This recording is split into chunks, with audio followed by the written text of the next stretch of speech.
Hello, good evening, and welcome to today's program. My name is Tunde Disu. Thank you so much for being part of this special program. This platform is called Become a Better Man. Become a Better Man. I want to start by appreciating your understanding for allowing me to postpone this program till today rather than having it yesterday because of my other engagement. I thank you for your understanding. On the program today, we're looking at a very unique topic. In fact, when I was preparing for this program, I wasn't sure about the topic. I was thinking, well, is this something that you can really say anything about that people don't know or people would not have known or have heard? But I had the conviction in my heart that no knowledge is lost. There's always something to learn. And lo and behold, as I started to study and research and dig deep into it, I was surprised myself, some of the things that I uncovered, some of the things that I found. And I am convinced that you are going to be blessed by today's topic. Today we're looking at fostering friendship. Fostering friendship. Now, friendship is something that we all do. We've done all our lives. We've been doing it and we'll continue to do it either directly or indirectly, either expressively or by default. Friendship is something that we all have, that we all are, and we will continue to be and to have. But you see, the modern day, the society, the world that we live in right now has in one way or another, to a large extent, in fact, redefined the word friendship. When you ask people now, who are your friends? The reality is most of us don't really have friends. We don't have people we can call our friends. Now, I know you're going to disagree with me because you have 2,752 people who are your friends on Facebook. You have maybe about 3,000 following you on Twitter and maybe 782 who are your contacts on LinkedIn and so on and so forth. Kudos to you. You've done really well. But the question is, are they really your friends? Can you really call them your friends? Are they really people you call friends? Just because they have the title friends and followers and contacts does not make them friends. And so this topic today is going to help us understand the true meaning of friendship. What does it mean to have a friend? What does it mean to be a friend? What are the requirements of friendship? What are the price that you pay for friendship? What are the qualities that you look for in a friend? Even the Bible said a good man chooses his friends carefully. A good man chooses his friends carefully. And friendship is something that, whether you like it or not, is part of everyday life. But you see, when we talk about friendship, I've said this before on this platform and I'll say it again. Everything that will happen to you in life, especially every good thing that will happen to you in life, will not happen outside of the relationships that you have, that you keep, and you maintain. And so when you look back at your life, when I look back at my life, you won't go far before you started to see the landmark points in your life, and where your friends played a major role in it. Thank you, sir. Brother Vinay Kumar said, so true. That we don't have friends anymore. We have people who click and we call them friends. So let's look at who is your friend. Let me ask you, if you have, now this is just hypothetically, okay? I'm just playing on words now. Say knock on your door at this hour and there are two policemen in front of your door and they said, Mr. So, this is officer, this is of that, this, you are being arrested for this crime or that crime. You have the opportunity to call 3 people. Who would you call? Who would you call? If you don't have 3 or 5 people that you can call at that instant, you don't have friends. You can't go to your Facebook and start clicking and clicking. They're not there.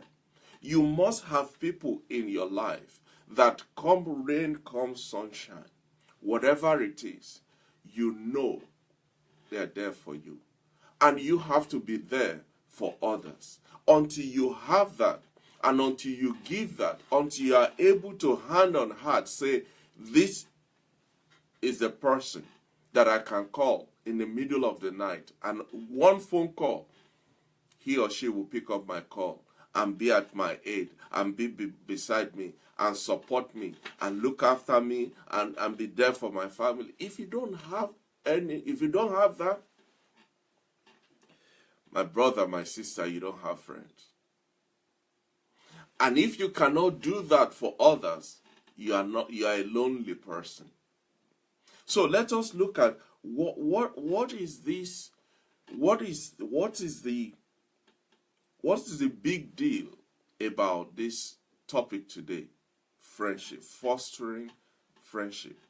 You see, in the early days when men live in caves and in the bush, they need friends.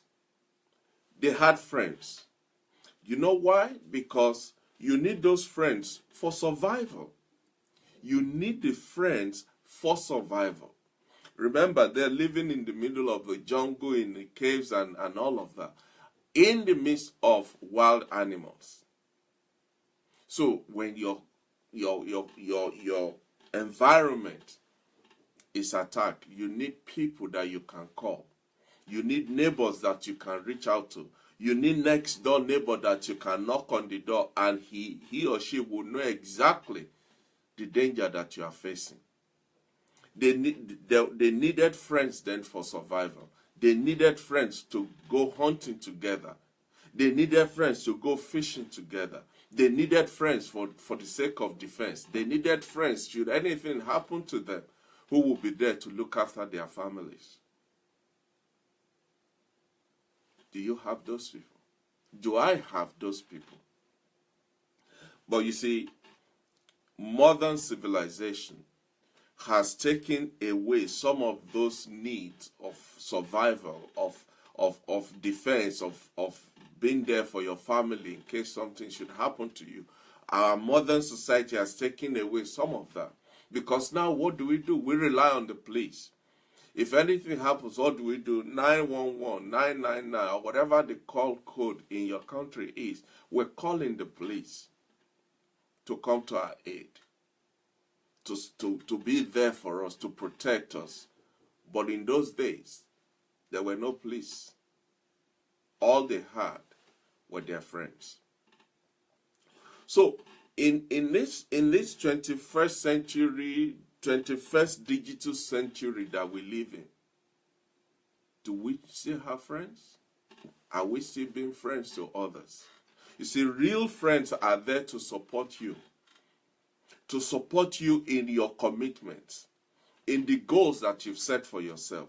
They are there to be your cheerleaders. They're there to challenge you. They're there to encourage you. They're there to push you and help you up the hill.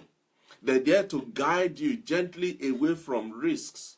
They're there to counsel you as far as your life and your family is concerned. Good friends are there to help you develop your thoughts and your insight, to channel your energy towards something productive. In that regard, a true friend or true friendship has grown beyond the level of physical support to even psychological support. Friendship is a state of mutual trust, a state of mutual trust, and support between two or more people, or between countries, between nations, because they share common interests, they share common beliefs, they share common values. So when you look at who you will call your friends, or the people that say you are their friends, the question you've got to ask is, do we share the same interest? Do we have common beliefs and common values? Now, I'm not advocating that you only be friends with people from your village and your country and the people that look like you and work in the same industry as you.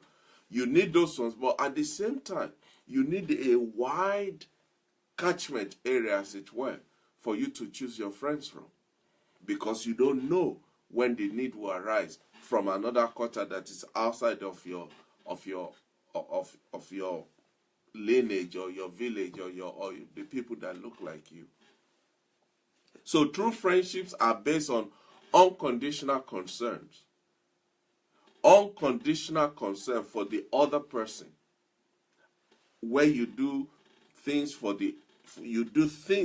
your friends, not because you want to get something from them, not because so that they can repay you, not because so that they can feel now they owe you one. You do something for the people you call your friends out of the heart of love, out of the heart of friendship, out of the well of compassion that is in your heart, and the relationship that you have built over the period with the person you call your friend. So that is what true friendship is about.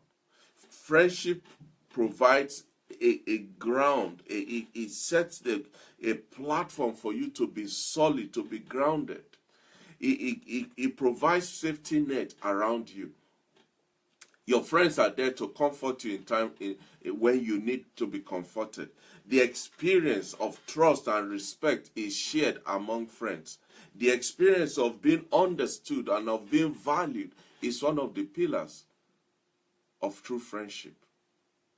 So the question is, which of these, looking at the list of friends or the list of people you call your friends, the list of people you refer to as your buddies, when you look at some of these things that we're talking about, can you find it in them? Because if you can't find it, then you don't have friends. And if you cannot be that, if you can't provide that to others, you are not their friends either. Can you see how deep and how rich this issue of friendship is about?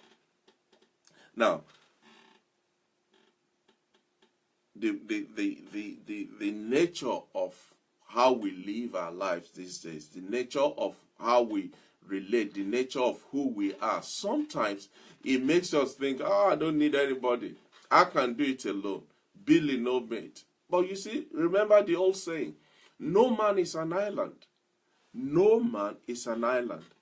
But outside of that, as normal human beings, we are created as social and tribal creatures.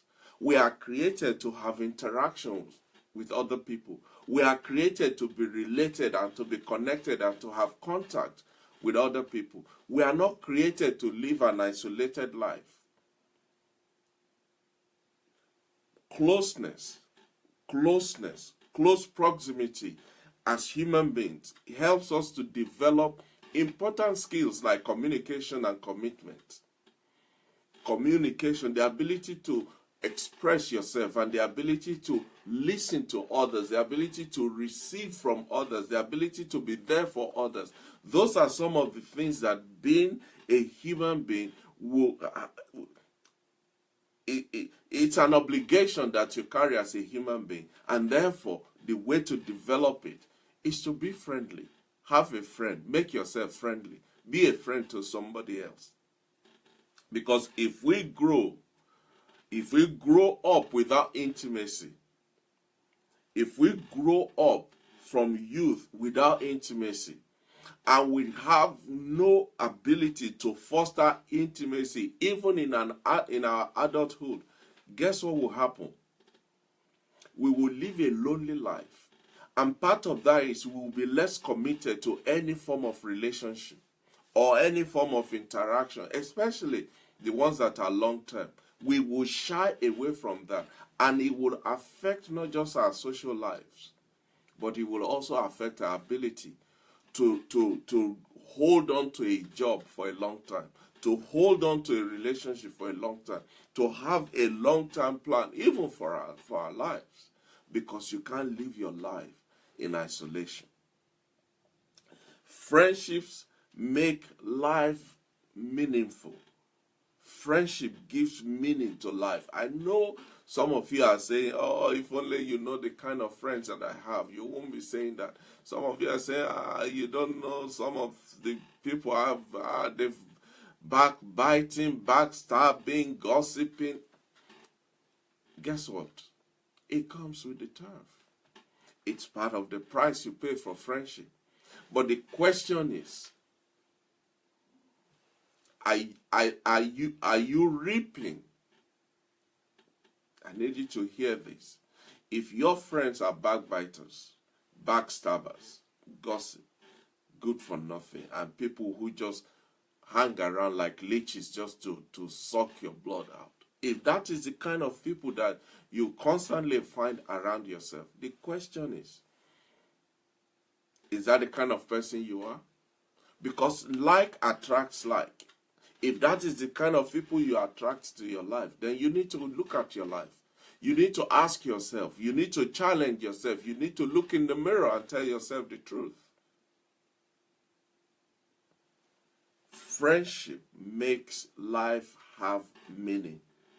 And when we don't have good friendships in our lives, when we don't have people that we can truly call our friends in our lives, or we are not somebody that somebody else can call true friends in their lives, we become isolated.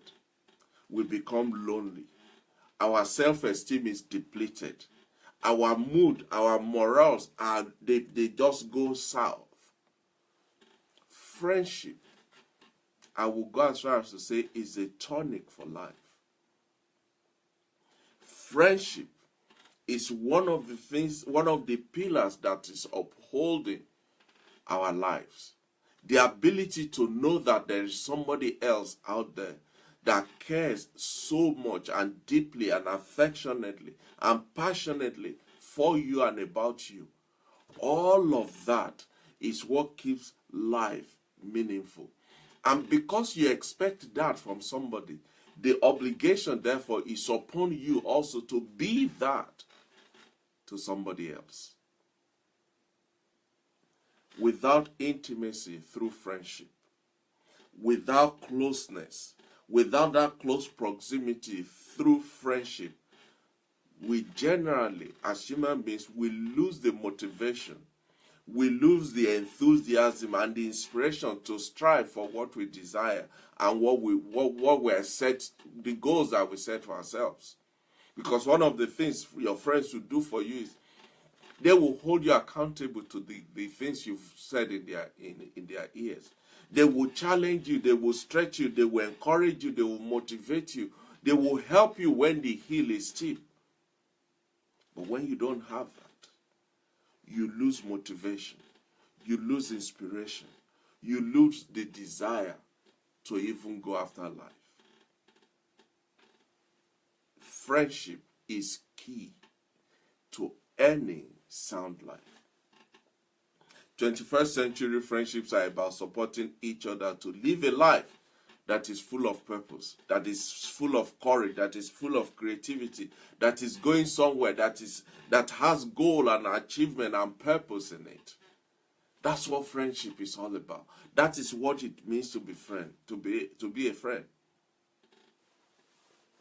Unfortunately, one of the biggest blockage to happiness in life, one of the reasons a lot of people are not happy in their lives, it's not because they're not making enough money. It's not because they are not living in a good neighborhood. It's not because there's something particularly wrong with their lives. It's because they have a mentality of trying to live their lives all by themselves. And the bottom line is, it is called dysfunctional independence. You cannot live by yourself alone. It's not possible. It is not possible. You have to be in contact, in relationship, in conversation, in commitment, in close proximity to another human being. That's the way we're created. That's the nature of who we are, of how we're created. So, any attempt to deny yourself, to cut that aspect of your life off, you're just wasting your time. It's not going to happen. And if you force it, you will be the one that will suffer for it. So the question I'm asking you tonight is, do you have friends? Who are your friends? Are you a friend to somebody? Can somebody count on you that that person is my friend? Not because of the sense of, because they owe you or you owe them. No, it's born out of the nature of who we are. The need for us to interact and to connect and to fellowship with somebody else, another human being. Unfortunately, especially in the Western world, in this part of the world, unfortunately, a lot of people are replacing true human contact, true human friendship. They are replacing it with other things. They are replacing it with their animals, their cats, their dogs, their rabbits, and their parrots, and their mouse, and whatever else you want to call it. Some people are replacing true friendship with their gadgets. Some people are replacing it with their cars. Some people are replacing it with different things. But you see, in all of that, it's an attempt to shy away or to move away or to pretend that it's not real. Because I don't care how much love you say you have for your dog, and thank God for the love you have for your dog, your cat, and all the other things. They cannot do. They will not be able to give you the fellowship, the interaction, the one-on-one contact that a fellow human being can give you.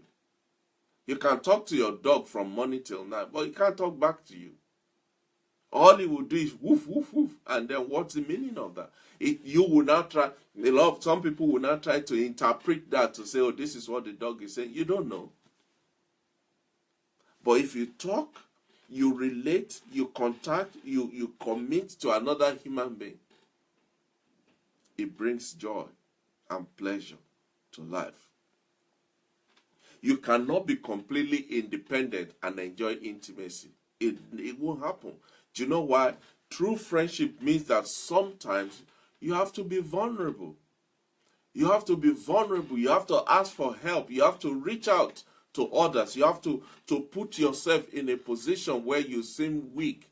But you see, it's not about being weak. And what is wrong with being weak? That's another aspect of the nature of friendship. Your friend is somebody that you can be completely open and unashamed with, because you know this person have your best interest at heart. So one of the prices of friendship is vulnerability. You have to be in a position where you know that if I need help, I can call this person. I can knock on this person's door. I don't even need to talk about it to this person. You're just looking at me. They will know something is amiss. That is what friendship is all about. You see, when you meet a lot of older people, especially almost at the point of death, or some of them on their deathbed, when you talk to them, when you see them almost at the end of their lives and their tears running down their cheeks, there is a look of sorrow, of emptiness, of regret, of pain that you can see on them. And you ask them, if you are close enough to them, to ask them, what's going on in your head? What are you thinking about at this time? What is that agony that you are feeling? It's not the fear of death in most cases. They're not afraid of dying. But one of the regrets that people have is They did not stay in touch enough with their friends and their families. They did not keep a close contact, a close network, a close interaction of hand in hand with people that means everything in their lives, their families and their friends. And now it is too late to do anything about it. And that pain drives a lot of them to tears, even on their deathbed. All of this, if nothing else, this goes to show how valuable friendships are to our human existence. If you don't have people that you can call your friends, like I described at the beginning, not your Facebook followers or likes and love and comments. I'm not talking about people following you on Twitter or connect with you on LinkedIn or any other social media. I'm talking of people that you can hold hand in hand. Just your voice says something to them. I'm not even talking about your spouse now or your children. I'm talking of a friend that you can stand shoulder to shoulder and you know he's got my back, she's got my back, and together we're going to take this on. Do you have that in your life? Are you that to somebody else? Because if you don't have it, or you are not that to somebody else, you've got work to do. But the good news is you're on this program tonight. And so we're going to look at quickly some of the things that can help you to foster true friendship, good relationship, solid friendship. There are 3 keys to fostering friendship. 3 keys. Friendship relies heavily on 3 main conditions, even in today's digital world. And if you can muster, if you can bring these 3, if you can understand and practice and bring them into your life, you'll be amazed how much joy and quality this will add to your life. So the first principle, the first key towards fostering good friendship is proximity. Proximity. You see, being physically close to people for an extended period of time naturally lends itself to friendship. When you are in constant contact and constantly interacting with somebody over a period of time, it breeds the platform for friendship. Unfortunately, even in today's world, some people can't see that. Some people can't do that. Some people they completely shut that down. How can you live, or how can you work with somebody in the same organization, perhaps in the same department? It can even be in the same office, and all you know about that person is their first name and their second name, and nothing more. And yet you've been in that same office for the past 2-3 years, 5 years, 15 years. And then one day you hear something about that person and think, what? Who? That? I've been in the same office with him I didn't know him. Yeah, because you have not made the effort to know. You have not taken it upon yourself to find out. You have not allowed the proximity, the closeness to gel you, to bring both of you together beyond. Have you finished the report? Can you send it to me? Make sure you put the attachment to the email. There's more to life than that. So proximity, being physically close to people for an extended period of time, it naturally lends itself to friendship. So the question I'm asking you tonight is, those people that have been close to you, people you've been around and about for more than 6 months, what have you done? Can you really identify something that you have done to cut their friendship? Or is it just see you, bye?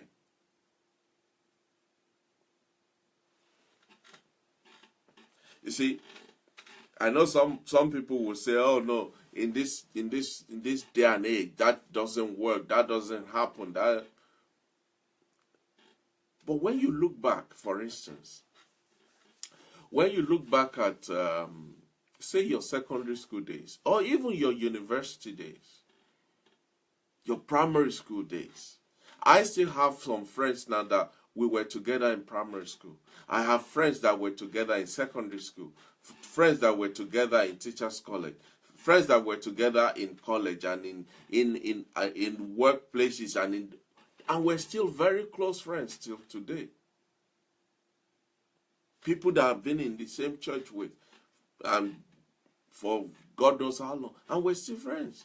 But do you know there are people in that same environment, in that same situation, that can't even say, so person is my friend.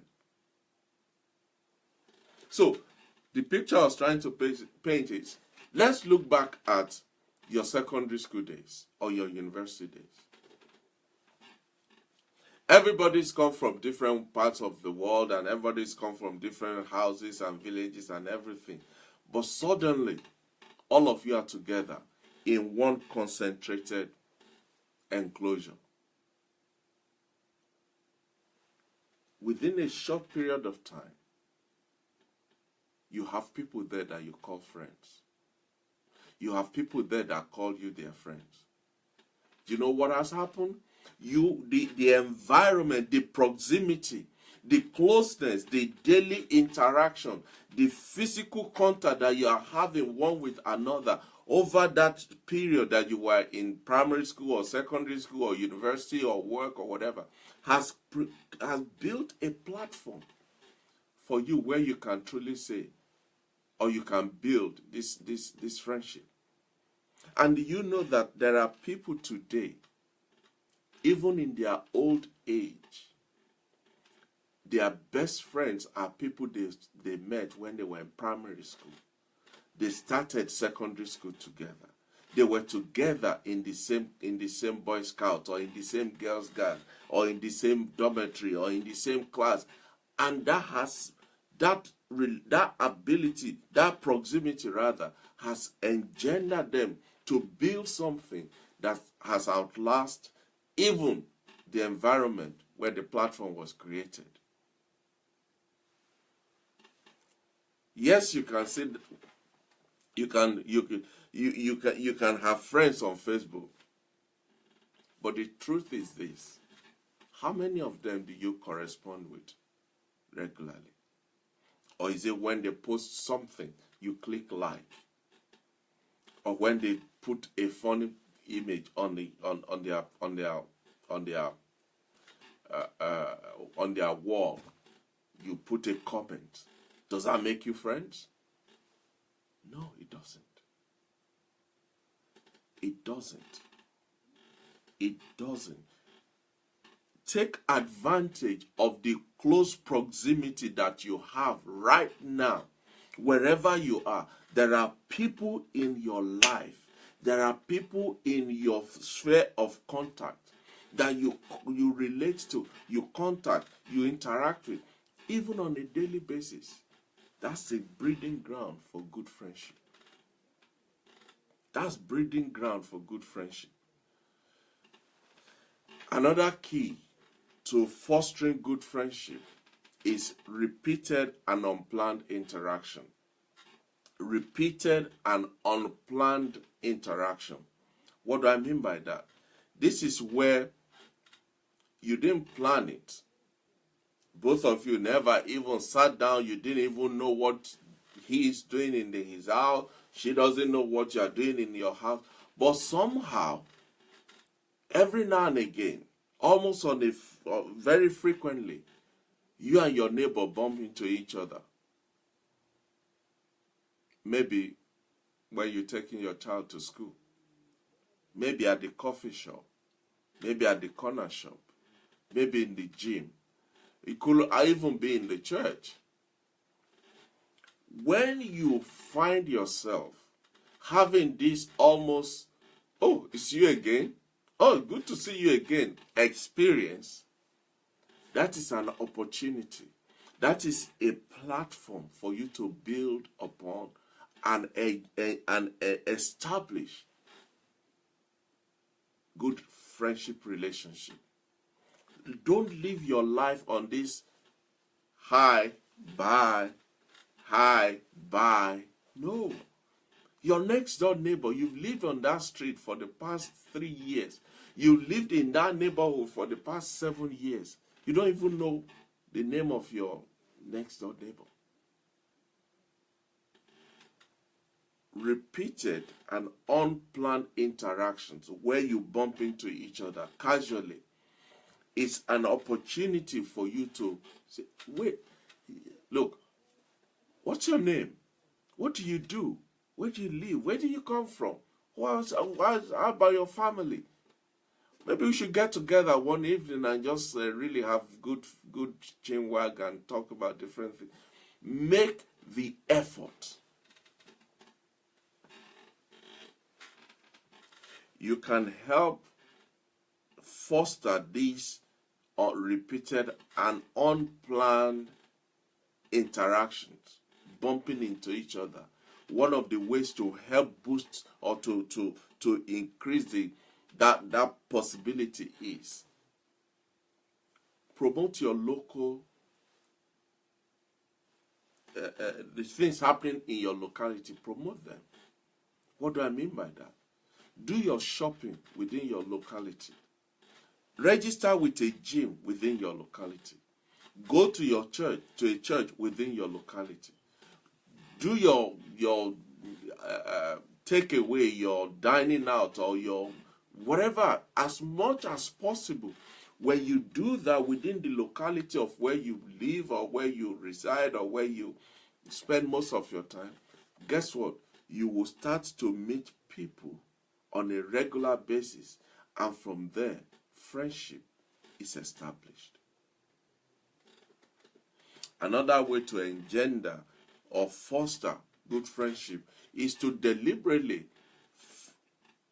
create an environment that will make people more relaxed and more open to become friends. When you meet people on the road, maybe when you're walking your dog, one of the things that is so amazing to me, every time I see, I just laugh and shake my head. You see two people walking by and they won't talk to each other, they just walk past each other. But let one of them have a dog. Suddenly, that dog, oh, hello, how are you? And they'll be talking to the dog as if the owner is not there. They will greet the dog more than they greet the owner. So create a setting, encourage a sense of vulnerability. What do I mean by that? Some of the people that you meet on your casual walk or these repeated unplanned interactions on the street, at school, in the bus stop and all of that, take it to the next level. Organize a small get-together in summer. Invite them to a barbecue. Invite them to an evening for ladies' evening or men's evening or whatever it is you do. Create an environment where people can just come around and keep the formalities outside and just be relaxed. In that environment, intimacy, closeness, friendship is created. Every true friendship, if you look back in your life, if I look back in my life, every true friendship, every friendship that has lasted time is created in one of these three settings that we've looked at. Close proximity, maybe at school, at work, at play, whatever, church, whatever. Number two, unrepeated and unplanned interaction where you bump into each other. I remember I met my wife we were together in the same social club in college. I didn't go there to look for a wife. She didn't come there to look for a husband. But the closeness, that environment created an opportunity for my eyes to be open and see what I needed to see. That is what close proximity and setting an environment where friendship can foster.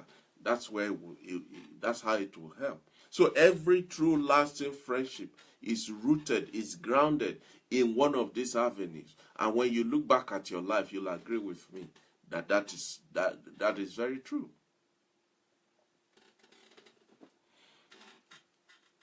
One of the things that being in college or going to a uni or being in your secondary school, one of the things it did for all of us, truth be told, is that you came in the first day, in the first year, as a single person, just on your own.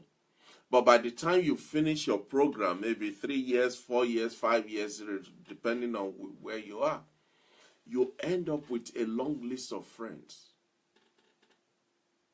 that you have made over that period. But as soon as you are out of college, as soon as you are out of uni, as soon as you're no longer in an environment, why is it harder? Why does it become so hard for us to have friends? Do you know why? Because once we come out of that environment, we don't know how to do it anymore. That boldness, that sense of I've got nothing to lose, that sense of this is all we are just all together in this village and we better get along together fine. That sense is lost once you are out of college, once you're out of school, once you're out of uni. You see, in school, irrespective of whether you are year 1, year 7, year 4, year 3, it doesn't matter. You are all in the same enclosure. You are all bumping into one another. Again, when you look back at those three keys of making friendship that we've just talked, there's proximity when you're in college. There's the repeated and unplanned interaction of bumping into one another. There is the avenue where you all have to pull together. Like when you have your inter-house sport, when you have your drama society, or you have your midterm break or sports day or whatever, you have to then all pull together. You are constantly around these people, almost 24/7 for the number of years that you are in that uni or in that college or in that school or whatever it is. But afterwards, once you leave that environment, guess what will happen? Everybody will fly away to their own nests and to their own mountains and do their own thing. And that dispersal, that tendency for everybody to go their different ways, it brings us back to the way you were when you entered the school in the first year. Now you're on your own again. Now you are by yourself. But you don't have to live by yourself. You have to then remember what you did. You have to learn that it takes planning. It takes you making the effort. It takes you taking an action to get back into the mood of making friends. So, why it is easier while you are in college or in school or whatever, when you come out, yes, it's harder, but it's not impossible. Make the effort. Another reason why it's difficult for us to make friends once we're out of college or out of that close proximity is because our priorities change. Our priorities, they change. You see, whether we see it or not, whether you even agree to it or not, every human being uses friendship to fill certain emotional needs. Every human being. We use friendship to fill certain emotional needs. But as time goes on, our priorities change. Our needs also will change. Our focus will change. For instance, a time will come when you suddenly wake up as if by magic and realize, oh, I'm 30 years old. I need to do something about myself. I need to do something about my life. I need to do something about my future. I need to do something about. Once you hit that landmark, your focus, your priorities, everything about you takes a different, completely different direction. You tend to focus more on what will give you. You focus more on things that are emotionally important to you. You don't just want to hang out for hanging out sake anymore. You are now thinking, well, should I go to that party, or no, I'd rather just spend the time at home with my kids. I've not seen them for 3 days because of work and all of that. Rather than me taking this evening to go out again, maybe I'll just have a line. I just be at home with my spouse and just have a quiet evening together and all of that. Changes in our priorities makes it harder for us to make friends like we did when we were in secondary school. Added to that is when you get married. The moment you become a couple, you become a married person, friendship is good, but there are other challenges that comes with that. One of the challenges with being a couple and trying to make friends is that your spouse have a good say, a large proportion of who is your friend. So where you think, that guy is a good guy, and while you are talking about it, your wife says, okay, I'm not too sure about that though. Now, I don't care how much your intention is. I don't care how enthusiastic you are about that guy. The moment she says, I'm just not too sure about him, already, all that bubbling up will come simmering down, and you now have to either explain and convince, or you just let that go. But whichever way, the ability to make that friendship is not there as easy as it were when you were in secondary school. But let's assume in some instances where the spouse, your spouse said, okay, yeah, that's fine. But what about the other person? They're married. What if their spouse don't like your spouse? What if you don't like their spouse? So because of the complexity of a married life, making friends is not as easy as it were when we were in secondary school. As if that's not enough, then you then start having children. Now we're talking. Now you have children. Well, now, one of the things I have learned about children, as far as friendship is concerned, is it's not about whether you like the other family or not. It's not about whether you like that spouse or this spouse or whatever. Once the children becomes friends, you guys are forced to you don't have to be friends, but you're forced to interact. Because every now and again, your son, your daughter would say, oh, and so person is having a birthday party. Well, you're not going to put him or her in a taxi to say, go and come back. You have to take them there. And you can't drop them at the gate and zoom off. You have to come in. Oh, hello, good afternoon. Mr. And then you start to talk. So, even though your child and their child, or your children and their children are friends, it forces you. It compels you. And because it's not something you're doing willingly, it's harder compared to when you have the freedom to choose your friend. Another reason why it's harder for us to make friends once we are out of the school environment, is because we become very picky. Our standard, we set a very high standard for the kind of people that we want to be friends with. And rightly so. Like I said, the Bible talks about a good man chooses his friend carefully. So we set the parameters.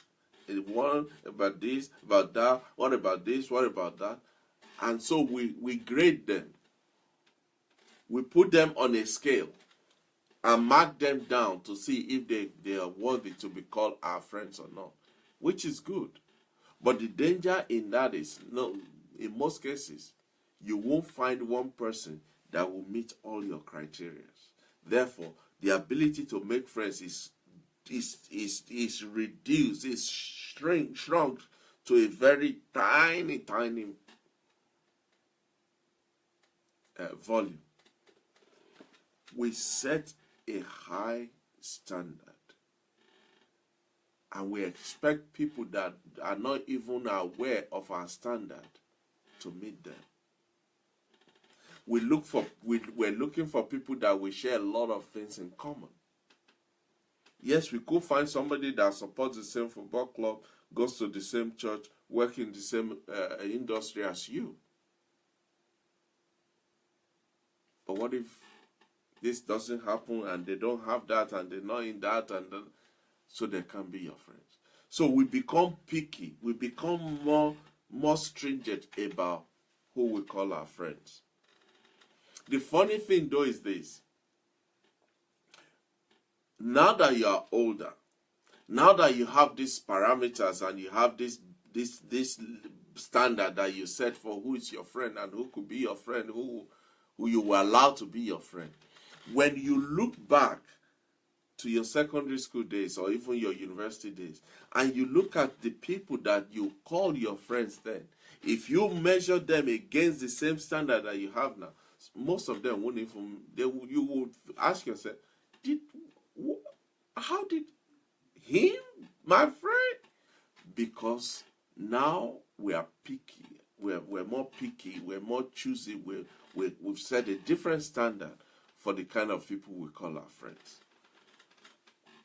And sometimes another reason why we struggle with making friends after school is because some of us just give up.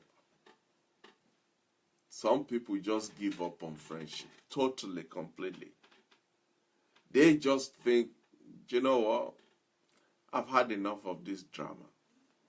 I've had enough of this heartache and headache. I've had enough of this trouble. Please, I would rather be by myself.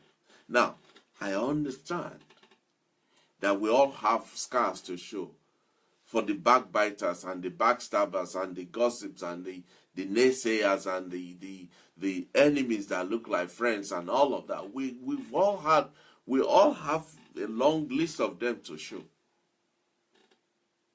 But this is my appeal to you. Don't let that situation stop you from making friends. Stop you from having friends. Stop you from growing your friendship. Stop you from developing new friends. Because, like we said at the beginning, if you live a lonely life, if you live a life of no friends, barely no mate, it erodes your self-esteem, your morale, your mood will be down in the pot, as they say. You see, just like friendship is just like when you are courting. You had good intention, but not all of them will work. Most of them will not work. Most people don't get married to the first person they dated. Not because there's something wrong with them. It just never worked. It's the same thing with friendship. But you see, what you cannot do is to say, oh, because that didn't work, that's it. I'm not going to try again. Don't give up. I think that's the essence of this message.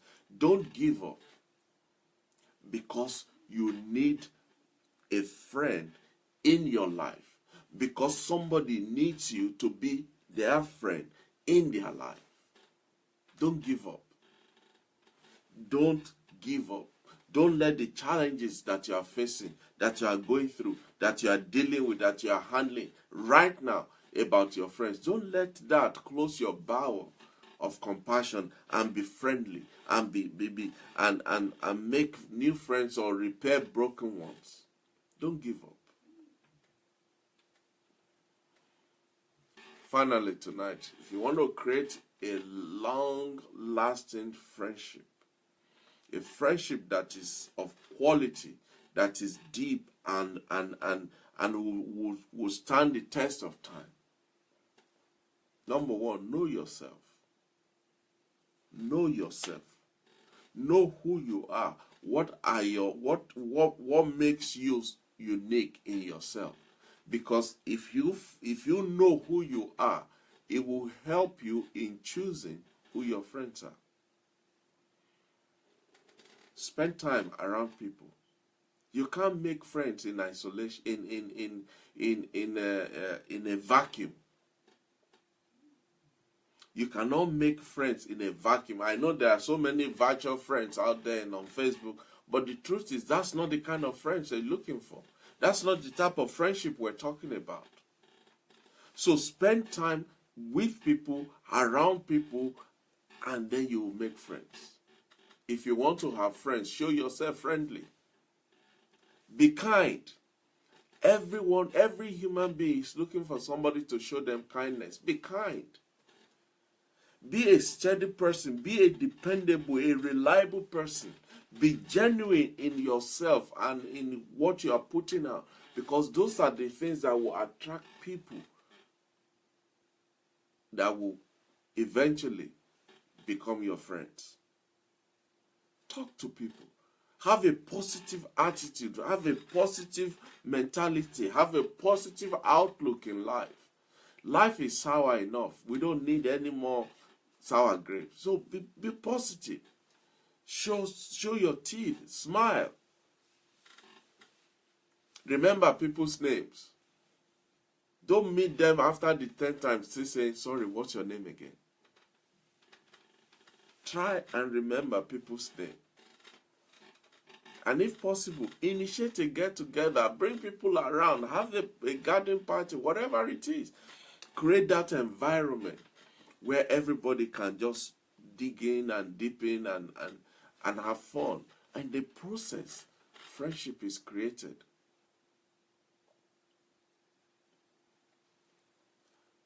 And if you have friends, like the old song said, if you have friends, let them know they're your friends. Tell your friends that you enjoy their company. Tell your friends that you enjoy their fellowship. Tell your friends that you appreciate their talking to them on the phone, on WhatsApp, or whatever it is you use to communicate. Let them know that you value and you enjoy the time that you spend together. Give your friends audience. Give your friends audience. A non-judgmental, non-condemning audience. Give your friends audience. Listen to them. Give them your attention. And if they commit something to you that is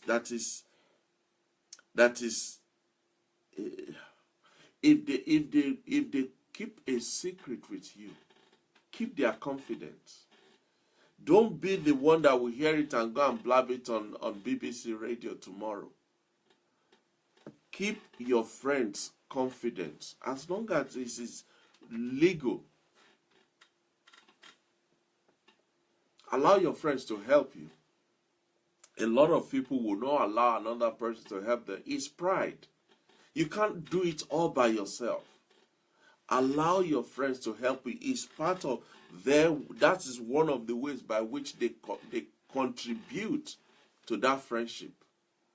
A lot of people are very good at giving and giving and giving into a relationship or into a friendship, but they struggle with receiving. No, it makes the people that are on the other side feel they're just milking you.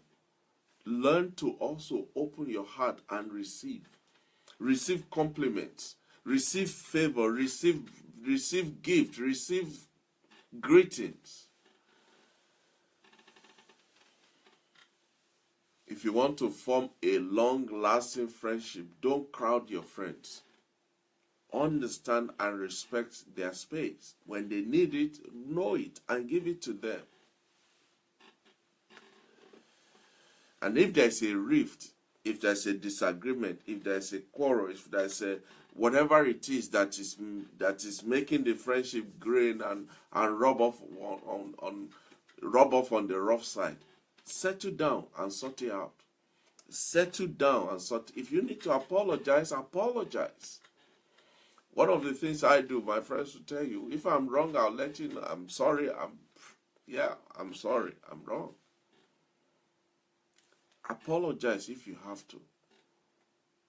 And when you do all of this, you are forming and building and strengthening your friendship. So as you can see tonight, at the beginning I said, when I was looking at this topic, I wasn't sure if there's anything to be said about friendship, because we all have them.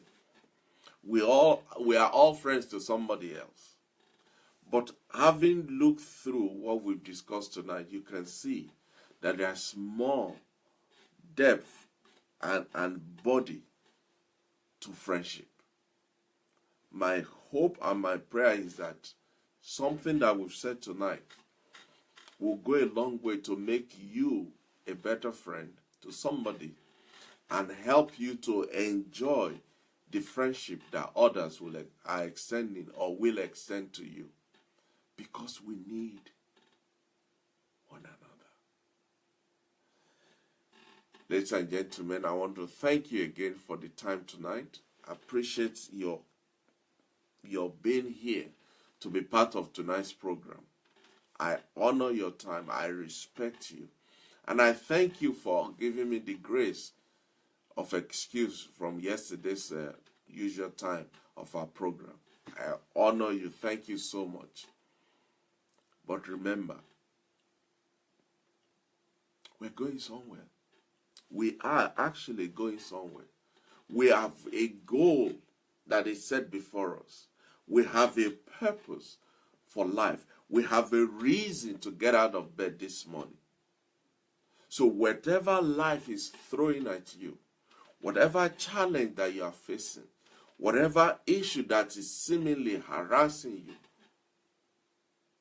there's a greater one on the inside of you. You have what it takes to walk all over it and come out victorious.